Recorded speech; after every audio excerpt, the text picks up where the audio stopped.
Jangan takut, sebab sesungguhnya aku memberitakan kepadamu kesukaan besar untuk seluruh bangsa. Hari ini telah lahir bagimu juru selamat, yaitu Kristus Tuhan di kota Daud. Bapak Ibu Saudara, kalimat ini begitu familiar karena sering sekali kita mendengarnya pada waktu kita akan merayakan hari Natal. Ya, hari Natal. Natal adalah kabar sukacita yang diberitakan bagi semua bangsa. Ketika kita bicara tentang yang namanya kabar sukacita, kita tentu membayangkan sebuah kabar yang megah dan luar biasa. Apalagi ini adalah kabar yang memberitakan tentang kelahiran dari Juru Selamat, yaitu Yesus Kristus. Menariknya Bapak Ibu Saudara, Allah memberitakan kabar sukacita ini dalam dua nuansa yang berbeda, namun di waktu yang sama. Allah memberitakan kelahiran Sang Juru Selamat di dalam kemegahan dan juga di dalam kesederhanaan. Mari kita perhatikan. Di dalam Lukas pasal 2 ayat 8 sampai ayat ke-11, kita bisa melihat bahwa Allah memerintahkan malaikatnya turun ke dunia untuk memberitakan kabar. Kemegahan dari kabar sukacita ini adalah ketika Allah memerintahkan para malaikat memberitakan kabar ini secara live, secara langsung. Ketika para malaikat Tuhan memperlihatkan diri, mereka memperlihatkan kemegahan surgawi turun ke dunia. Sehingga berita yang disampaikan sungguh-sungguh amat memperlihatkan kemuliaan Tuhan dinyatakan.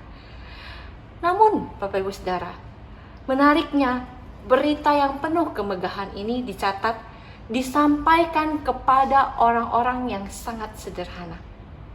Mereka yang mendengar berita sukacita ini adalah para gembala. Dan berita besar yang disampaikan adalah Juru Selamat turun ke dunia.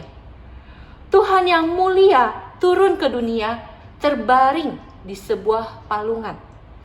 Hanya palungan sederhana. Bapak Ibu Saudara, kabar sukacita. Mesias Yesus Kristus, Sang Juru Selamat, yang dinantikan lahir dalam kemegahan, datang dengan kesederhanaan. Bapak Ibu Saudara, kabar sukacita ini adalah kabar yang megah dan sederhana, menjadi satu berita yang jelas dari Allah bagi kita.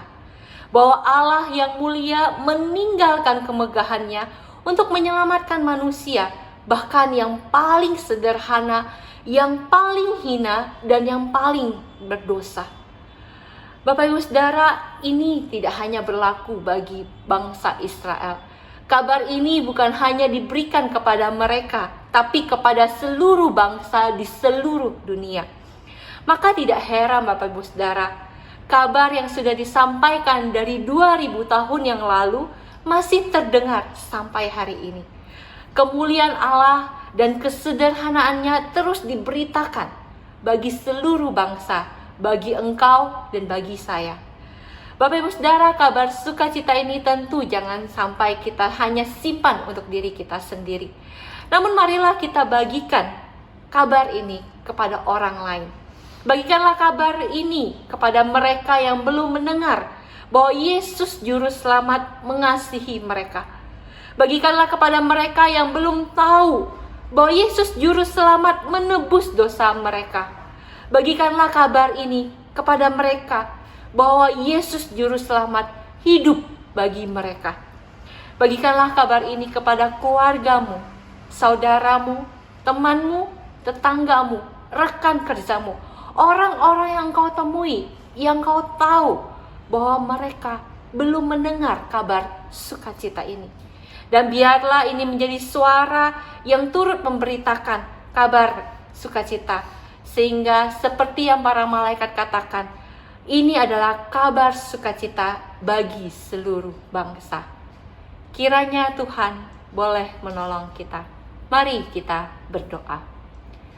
Tuhan, kami sungguh bersyukur bahwa kabar sukacita ini boleh terus diberitakan sampai hari ini. Dan kami sendiri sudah menerima kabar yang begitu menyukakan hidup kami ya Tuhan. Tuhan, biarlah kabar ini tidak kami simpan sendiri, tapi biarlah kami juga beritakan kepada orang-orang lain, sehingga kabar ini boleh terus dan terus diberitakan kepada seluruh bangsa. Pakailah kami Tuhan. Di dalam nama Yesus Kristus kami berdoa. Amin.